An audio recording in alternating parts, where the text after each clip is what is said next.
ولی اس دوست کو کہتے ہیں جس سے دلی محبت اور خصوصی تعلق ہو، محبہم و متولی امورہم، بندوں سے محبت کرنے والا اور ان کے امور کا نگران۔ ٹھیک ہے، چلیے، نصیرہم و ظہیرہم یتولاہم بعونہ، بندوں کا مددگار اور ان کو اپنی پناہ اور مدد میں لینے والا۔ اور پھر الولی المتکفل بالمصالح، بندوں کی بھلائی چاہنے والا، اہل ایمان کے بگڑے کام بنانے والا، آڑے وقت میں ان کے کام آنے والا۔ صرف اور صرف اللہ تعالیٰ ہی ہے، نہ کہ کوئی بندہ، نہ کوئی دیوی دیوتا، اور نہ سیارے ستارے، اور نہ کوئی بزرگ۔ تو کیا پتہ چلا کہ اللہ تعالیٰ سارے کام خود ہی کرتے ہیں۔ پھر اسی طرح ملا علی قاری ہیں، وہ اس کی ایک بڑی خوبصورت تعریف بیان کرتے ہیں، کہتے ہیں المحب لیولیائہ والناصر لہم علی اعدائہم من انفسہم واخویتہم وما یدعوہم الی غیر لقائہ۔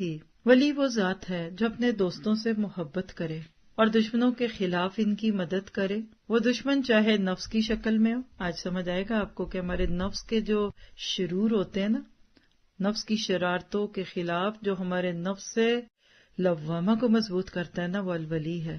وہ دشمن چاہے نفس کی شکل میں ہو یا ناجائز خواہشات نفسانی کی شکل میں ہو، یا وہ دشمن جو آخرت کی تیاری کرنے میں رکاوٹ بنے، اس کو الولی کہتے ہیں۔ کیا پتہ چلا آپ کو؟ آپ کا میرا نفس اگر واقعی کھلا ہی پھر رہا ہے کہ وما ابرئ نفسی ان النفس لامارۃ بالسوء، تو سمجھ لیجئے کہ الولی کی ولایت سے ہٹے ہوئے ہیں۔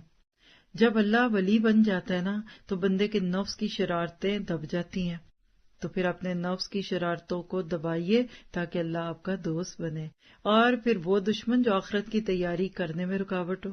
ہے کوئی میرا آپ کا ایسا دوست، ہماری کوئی ایسی سہیلی، کوئی اپنا، کوئی پیارا، کوئی اپنے لوگوں میں سے ایسا کہ جو ہمیں حقیقت میں آخرت کی طرف سے ہٹا کر بار بار دنیا کی طرف ہماری توجہ لے؟ سوچئے ذرا، کیا ہمارے اپنوں میں اپنا بن کے ہمیں آخرت کے رستے سے ہٹانے والا کوئی ہے؟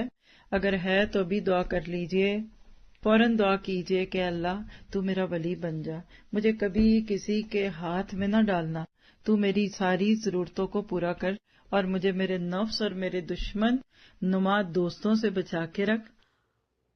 اللهم بلغنا رمضان، اللهم بلغنا رمضان۔